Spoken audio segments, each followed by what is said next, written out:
14 दिन में मैंने कनाडा की वीज़े की अप्रूवल ली। मैंने ये वीज़ा की कैसे अप्रूवल ली, थोड़ा-सा हम केस के ऊपर बात करेंगे, मिस्टेक्स के ऊपर बात करेंगे, जो नॉर्मली लोग करते हैं और इतनी जल्दी डिसीजन आ कैसे गया, इसके ऊपर हम बात करेंगे। आप ऐसा कौन-सा स्टेप करें, जिसके ज़रिए आपकी एप्लीकेशन का सबसे ज़्यादा जल्दी रिस्पॉन्स आता है। तो आज की वीडियो में इसी के ऊपर बात करेंगे। तो चलते हैं अपने टॉपिक की तरफ। मेरा नाम आमिर शहजाद है और मैं ऑनिक्स इंटरनेशनल सर्विसेज में वीज़ा की सर्विस को प्रोवाइड करता हूं। सबसे पहले मैं आपको स्क्रीन की तरफ लेके चलता हूं और आपको पहले एविडेंस दिखाता हूं कि जो मैं बात कर रहा हूं वो बिल्कुल भी हकीकत है और उसका कोई भी मतलब मैं आपसे फ़र्ज़ी बात नहीं कर रहा। तो स्क्रीन के ऊपर चलते हैं। ऑलरेडी मैंने यहाँ पे यूज़र नेम पासवर्ड डाला हुआ है। मैं यहाँ से साइन इन को क्लिक करता हूँ। साइन इन को क्लिक किया मैंने, थोड़ा सा इसने टाइम लिया। अब मैं क्या करूँगा, इसको स्क्रॉल करके नीचे आ जाऊँगा। जैसे मैं नीचे आऊँगा, यहाँ से पॉलिसीज़ को मैं एक्सेप्ट करता हूँ। एक्सेप्ट करने के बाद मैं यहाँ पे नीचे आता हूँ, तो यहाँ से मैं इसका फुल स्टेटस चेक करता हूँ। फुल स्टेटस चेक करने के लिए क्या, मैं यहाँ से चेक को क्लिक करता हूँ और थोड़ा सा स्क्रॉल करके मैं नीचे आता हूँ और यहाँ पे देखें तो आपको डेट नज़र आ रही होगी 21 अक्टूबर 2024 को ये एप्लीकेशन हमने सबमिट की है और बायोमेट्रिक जो इन्होंने कराया है वो 24 अक्टूबर को करवाया। और लेफ़्ट साइड पे अगर आप देखें तो फाइनल डिसीजन लिखा हुआ है कि 8 नवंबर 2024 को इसकी अप्रूवल आ चुकी है। मैं मज़ीद नीचे स्क्रॉल करके जाता हूँ, आपको दिखाता हूँ, तो यहाँ पे भी आपको ये डेट नज़र आ रही है कि इनकी वीज़ा एप्लीकेशन अप्रूव हो गई है। और ओरिजिनल एप्लीकेशन इन्होंने यहाँ पे रिक्वेस्ट की है हमसे 9 तारीख को। ठीक है, तो यहाँ पे देखें 21 तारीख से लेके हमने इनका काम कर रहे थे 21, और फिर हमने इनकी जब बायोमेट्रिक हो गई और बायोमेट्रिक की वैलिडिटी का लेटर आया 9 को और प्लस ओरिजिनल पासपोर्ट की आ गई 9 तारीख को। अब बात करते हैं कि इस वीज़े का डिसीजन इतनी जल्दी क्यों आया और आप लोग ऐसा क्या प्रोसेस करें कि आपके वीज़े का डिसीजन जल्दी आ जाए। तो सबसे पहले तो मैं आपको बता दूं, कनाडा की वीज़ा एप्लीकेशन फ़ाइल करने के लिए आप लोगों के पास 2 ऑप्शंस होते हैं, दोनों ऑनलाइन ही ऑप्शंस हैं। पहला जो ऑप्शन है वो इनका एक पुराना पोर्टल है जिसके ज़रिए आप क्या कर सकते हैं, वीज़ा एप्लीकेशन को अप्लाई कर सकते हैं, लेकिन उसके अंदर बहुत सारी लिमिटेशंस हैं। मतलब उसके अंदर आप उनको बता नहीं सकते कि आपका पर्पस कोई स्पेसिफिक पर्सन डिफाइन नहीं कर सकते। मिसाल के तौर पे कोई आपका फ्यूनरल हो गया, वहाँ पे मतलब फ्यूनरल में आपने जाना है, किसी की डेथ हो गई है तो आपने जाना है, वो आपको इमरजेंसी वीज़ा चाहिए, उसके अंदर वो पुराने पोर्टल के अंदर ऑप्शन नहीं है। कोई आपकी बिजनेस मीटिंग है, उसके अंदर डिटेल के अंदर इंफॉर्मेशन नहीं है। नो डाउट उसके अंदर कुछ इन्फॉर्मेशन है पर बहुत सारी कैटेगरीज उसके अंदर नहीं है। कनाडा का जो न्यू पोर्टल है उसके अंदर ये सारी की सारी फैसिलिटीज़ मौजूद है कि आप उसमें सेलेक्ट कर सकते हैं आपका वीज़ा कौन सी टाइप का है, कौन सी कैटेगरी का है, और बेशुमार वहाँ पे कैटेगरीज हैं। मैं आपको स्क्रीन के ऊपर ले जाके अभी ये चीज़ें दिखा देता हूँ। लाइक मैंने ये एक ऑलरेडी यहाँ पे खोला हुआ है, तो इसमें देखें मैंने विजिटर और सुपर वीज़ा को क्लिक किया तो देखें मेरे पास नीचे डिटेल में सारी चीज़ें आ गई। Why do you need a visa, तो इसके अंदर बहुत सारी कैटेगरीज हैं। जैसे टॉप के ऊपर है to be with a love one who is critically ill और डाइंग, जो बहुत ज़्यादा बीमार है या मरने वाला है खुदा ना खास्ता, तो उसके लिए आप कर रहे हैं। अटेंड फ्यूनरल में आप लोगों को ऑलरेडी बता चुका हूँ और ये बहुत सारी कैटेगरीज हैं। अगर मैं इसको थोड़ा सा और स्क्रॉल करूँ, सॉरी मैं इसको थोड़ा सा अगर और स्क्रॉल करके नीचे आऊँ तो ये देखें ये यहाँ पे बहुत सारी कैटेगरीज मेरे पास हैं जिनमें मैं किसी में भी अप्लाई कर सकता हूँ। तो बात करने का मकसद ये है कि इसके अंदर आपको बहुत सारे ऑप्शंस मिल जाते हैं जिनमें से आप अपनी मर्ज़ी का एक ऑप्शन क्लिक कर सकते हैं और जिसकी बेस के ऊपर आपकी वीज़ा एप्लीकेशन ज़्यादा फास्ट प्रोसेस होती है। जैसे शुरू के 2 ऑप्शन है कि अगर आपने फ्यूनरल पे जाना है या कोई ऐसा बीमार है, इसका डिसीजन और ज़्यादा जल्दी आ जाता है। नॉर्मल जो टूरिस्ट वीज़ा है जो हम अप्लाई करते हैं, अगर आप वो वीज़ा अप्लाई करने जाते हैं उसका जवाब भी जल्दी आ जाता है और 2 मंथ के अंदर अंदर वीज़ा आ जाता है। मतलब ये प्रोसेस टोटली होता है 5 दिन से लेके 2 महीने के अंदर अंदर जॉब आ जाता है। मैंने जो वीज़ा अप्लाई किया वो मैंने टूरिस्ट वीज़ा ही अप्लाई किया था और इनका जो आंसर है वो मुझे आ गया था 14 दिन के अंदर, जिसका ऑलरेडी मैं आपको एविडेंस दिखा चुका हूँ। अच्छा, अब बात करता हूँ एप्लीकेशन के अंदर कि एप्लीकेशन के अंदर आप लोग क्या मिस्टेक करते हैं जिसकी वजह से आपका वीज़ा डिसीजन आने में डिले होता है। मतलब उनका डिसीजन अगर 5 दिन में देना चाहिए तो वो आपको 2 महीने में या 3 महीने में डिसीजन दे रहे होते हैं या इससे भी ज़्यादा लंबा पीरियड ले लेते हैं। उन मिस्टेक्स के ऊपर बात करते हैं। जैसे मैंने लास्ट वीडियो में बताया था 179B के अंदर कुछ चीज़ें मैंने उसमें आपको बता दी थी, कुछ मज़ीद यहाँ पे आपको मैं बता देता हूँ।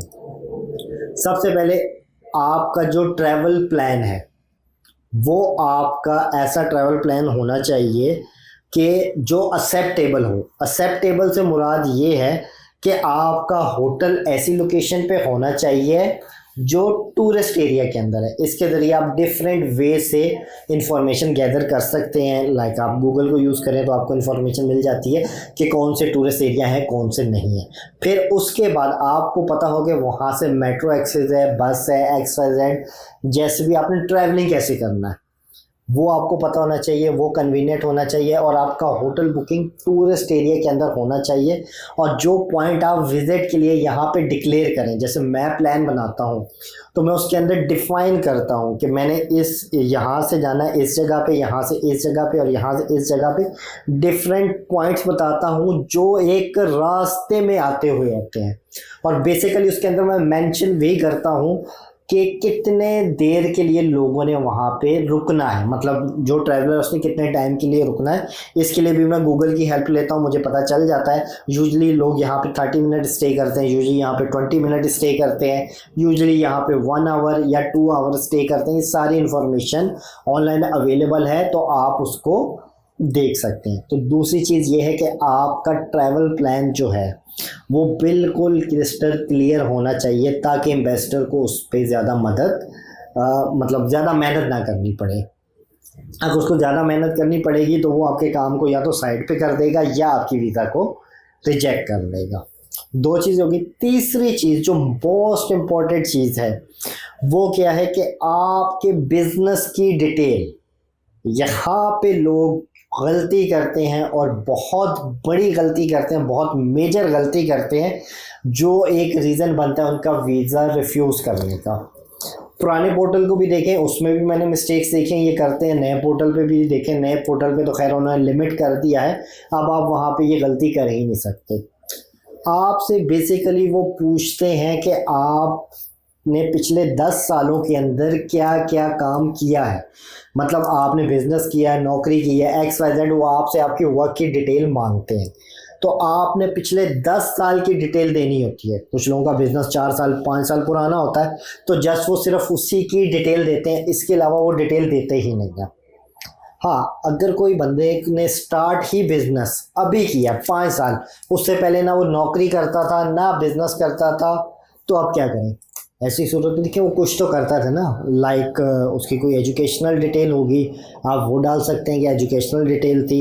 अदरवाइज अगर वो कुछ नहीं करता था तो फिर आपने बताना है कि वो अनएम्प्लॉयड था। ठीक है, अगर आप खुद हैं तो आप बताएंगे कि आप इस सरसे से लेके सरसे तक अनएम्प्लॉयड थे। अगर आप स्कूल गोइंग नहीं गए, स्कूल की डिटेल होगी तो स्कूल की डिटेल डाल दें, अगर नहीं गए तो ये हो गया। इसके बाद ये वाला पॉइंट जब आपका क्लियर हो जाता है तो फिर एंड पे आता है जहाँ पे आपने डॉक्यूमेंट अपलोड करने होते हैं। डॉक्यूमेंट अपलोड करने में कुछ चीज़ें जो हैं वो आपसे नहीं मांगता, वो एडिशनल चीज़ें होती हैं, लेकिन आप वो लगाते नहीं। आप कहते हैं सिंपल जो एप्लीकेशन सबमिट करने के लिए रिक्वायर्ड है हम वही करें। अब यहाँ पे आपने क्या करना है, पिक्चर लाजमी लगती है, पासपोर्ट लाजमी लगता है, आपकी ट्रैवल हिस्ट्री लाजमी लगती है। अगर है तो ठीक है, नहीं है तो कोई बड़ी बात नहीं है, छोड़ दें। इसके बाद जो ट्रैवल प्लान आपका होता है, travel plan day by day itinerary आपने प्रोवाइड करनी होती है और बहुत ज़्यादा डिटेल में नहीं करनी होती। मतलब ये नहीं है कि मैं अगर 10 दिन का प्लान बना रहा हूँ तो मैं ट्रैवल हिस्ट्री 10 पेज की बना दूँ कि पहले दिन मैंने यहाँ जाना है, इतनी देर रुकना है, ये करना है, वो है। सिंपल आप लिखें day 1 arrival, transfer to hotel, और उसके बाद आपने बताना है कि आप रेस्ट करेंगे इस दिन या आप आगे कहीं पे जाएंगे। Second day breakfast at hotel, उसके बाद आपने बताया इस टाइम पे पिकअप है, आपको आएगा और वो आपको इस प्लेस के ऊपर ले जाएगा। प्लेस से मुराद क्या है कि आपने 2-3 प्लेसेस जो भी आपकी उस दिन कवर हो रही है सिर्फ उनके हाइलाइट्स देने हैं। वहाँ पे आपने मेंशन नहीं करना कि आप यहाँ पे कितनी देर स्टे करेंगे, क्योंकि ऑलरेडी वो आप अपनी वीज़ा एप्लीकेशन के अंदर डिफाइन कर चुके हैं। कहाँ पे कर चुके हैं, अगर ना समझ आए मुझे कमेंट्स में पूछ लीजिएगा, मैं आपको आंसर ज़रूर करूँगा और कमेंट्स को मैं पर्सनली खुद आंसर करता हूँ। ट्रैवल प्लान हो गया। इसके बाद अब आ जाते हैं कि आपकी जो बिज़नेस की या एम्प्लॉयमेंट की डिटेल है। बिज़नेस की डिटेल के अंदर यूजुअली क्या लोग सिर्फ एनटीएन और टैक्स रिटर्न लगाते हैं, अदर कोई डॉक्यूमेंट नहीं लगाते। अगर आपकी कंपनी रजिस्टर्ड है किसी और जगहों पे, जैसे पेट्रोल पंप है, उनके लिए एक सेपरेट इदारा है, वहाँ पे रजिस्टर्ड होती है। टूरिज़म है, इसके लिए एक सेपरेट इदारा है, वो वहाँ पे रजिस्टर्ड होती है। फिर इस तरीके से मुख्तलिफ वो हैं बिजनेसेस हैं जो उनके लिए स्पेसिफिक एक इदारा है जहाँ पे वो रजिस्टर्ड होते हैं। अगर तो आपका कोई ऐसा बिजनेस है जिसको किसी स्पेसिफिक इदारे में रजिस्टर्ड होना पड़ता है तो उसका रजिस्ट्रेशन सर्टिफिकेट आपने लाजमी साथ में लगाना है। इसके अलावा अगर आपके पास SCCP की रजिस्ट्रेशन है तो वेल एंड गुड। इसके अलावा अगर आपके पास चैम्बर की रजिस्ट्रेशन है तो वेल एंड गुड। ये चीज़ें आपने उसके साथ में अटैच करनी है। कंपनी अगर आपकी पार्टनरशिप के ऊपर है तो पार्टनरशिप डीड फॉर्म C वगैरह आपने लगाना है। पार्टनरशिप में अमेंडमेंट हुई है तो फॉर्म D वगैरह आपने लगाना है। प्राइवेट लिमिटेड कंपनी है तो उसके जो रजिस्ट्रेशन डॉक्यूमेंट है, फॉर्म 29 वगैरह, ये सारे, मेमोरेंडम ऑफ एसोसिएशन है, आर्टिकल ऑफ एसोसिएशन है, ये चीज़ें आपने उसके साथ लगानी होती हैं जो आपकी वर्थ को डिक्लेयर करती हैं। उसके बाद आ गया आपने अपनी जो बैंक स्टेटमेंट होती है, बैंक स्टेटमेंट आपने लगानी है। और बैंक स्टेटमेंट जो है एटलीस्ट उसके अंदर जो क्लोजिंग बैलेंस है वो 1.5 मिलियन का होना चाहिए। इससे नीचे अगर आपका बैलेंस होगा तो आपका वीज़ा रिफ्यूज़ हो जाएगा। तो एटलीस्ट जब भी अप्लाई करें सिंगल पर्सन के लिए 1.5 है। उसके बाद अगर फैमिली के मेंबर ज़्यादा हो जाएं तो मुझसे पूछ लीजिएगा, मैं आपको बता दूंगा कि कितने फैमिली मेंबर्स के लिए आपको कितने अकाउंट के अंदर बैलेंस चाहिए। अच्छा, बैंक स्टेटमेंट को क्या करते हैं, जब आपने स्कैन करना है तो एटलीस्ट आपने उसको 300 DPI के ऊपर स्कैन करना है। 300 DPI के ऊपर स्कैन करके फिर उसको आपने कंप्रेस करना है। और कंप्रेस जब करने जाएंगे तो मेक श्योर कीजिएगा कि आपकी जो रेजोल्यूशन है कंप्रेस करने की वो 96 DPI से नीचे ना जाए। तो अगर आपको ये चीज़ नहीं समझ आए कि इसको कैसे चेक करना है तो किसी भी टेक्निकल बंदे से आप पूछ लें, अदरवाइज मुझे शेयर कर दीजिएगा, मैं आपको उसकी रेजोल्यूशन चेक करके बता दूंगा कितनी है। जब ये सारी चीज़ें हो जाएं तो फिर इनको आप अपलोड करें और अपलोड करके सबमिट करें। आपका वीज़ा, अगर आपने सब कुछ ठीक ठीक किया होगा तो विद इन 2 मंथ्स आपको ये वीज़ा मिल जाएगा। उम्मीद है आज की वीडियो आपको पसंद आई होगी। वीडियो पसंद आए तो उसको लाइक, शेयर और सब्सक्राइब ज़रूर कीजिएगा। कोई भी क्वेश्चन हो तो कमेंट्स में मुझसे ज़रूर पूछिएगा। दुआ में याद रखिएगा। अल्लाह हाफिज़।